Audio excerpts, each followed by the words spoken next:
Penyintas atau orang yang pernah terpapar COVID-19 dengan kategori orang tanpa gejala atau OTG tidak memenuhi syarat untuk melakukan donor plasma konvalesen karena tidak memiliki titer antibodi yang cukup. Berdasarkan hasil penelitian dari tren orang-orang yang sudah melakukan donor plasma konvalesen, diperoleh fakta bahwa untuk kategori orang tanpa gejala yang pernah terpapar COVID-19 tidak memiliki titer antibodi yang cukup. Plasma merupakan darah dari orang yang sudah sembuh dari COVID-19 dan mengandung antibodi yang diharapkan bisa membantu orang yang saat ini dalam proses perawatan COVID-19. Pendonor plasma konvalesen bisa dilakukan oleh pasien isolasi mandiri di rumah yang memiliki gejala saat terpapar COVID-19, baik gejala sedang hingga berat, terbukti memiliki titer antibodi yang cukup untuk melakukan donor plasma konvalesen. Bagi penyintas atau orang yang pernah terpapar COVID-19, jika ingin melakukan donor plasma konvalesen harus memiliki kadar titer antibodi yang cukup untuk diberikan kepada orang yang sedang dalam perawatan COVID-19.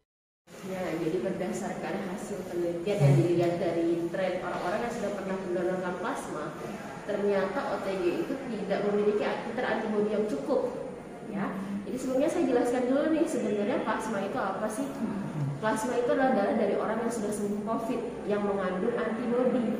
Di mana kita harapkan antibodi yang terbentuk dari orang yang sudah sembuh bisa membantu orang yang sekarang sakit COVID. Maka dari itu ada yang namanya titer antibodi yang harus cukup. Ada kadar titer antibodi yang harus dicapai untuk bisa diberikan ke pasien. Sedangkan OTG itu belum sampai titer antibodinya. Dan itu levelnya. Jadi kayak misal hasil gula darah ada yang tinggi, ada yang rendah. Titer itu ada standarnya yang harus dia capai. Sedangkan OTG itu belum mencapai standar itu. Yang diutamakan adalah gejala sedang atau berat. Pasien isoman bisa menjadi pendonor PK asalkan dia memiliki gejala-gejala. Tidak hanya sekedar tidak enak badan atau apa, tapi memang harus ada gejalanya, demam, batuk, pilek, sakit tenggorokan, mual muntah, diare. Itu tetap harus dirasakan walaupun dia isoman. Sedang berat terbukti memiliki titer antibodi yang cukup untuk mendonorkan PK. Makanya kita mencari yang bergejala. OTG, mohon maaf belum bisa untuk donor. Kalau mencari pendonor itu sebenarnya yang pertama kan harus melalui screeningnya dulu. Screening, diwawancarai, diperiksa kadar darahnya, kadar titernya, dan pasiennya darahnya harus pendonor itu harus terbukti bebas dari penyakit yang menular lewat darah. Jadi ada beberapa pemeriksaan yang harus dilalui. Setelah itu baru diambil darahnya.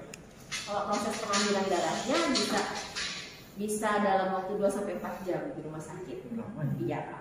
Tapi kalau seandainya proses screening itu bisa cepat. Mungkin dalam 1 hari kita bisa langsung dapat namanya. Asal semuanya berjalan lancar. Jadi sejujurnya hari ini adalah hari pertama kita melakukan screening. Karena alatnya baru bisa berfungsi kembali. Siti Ardiani, TV-ku.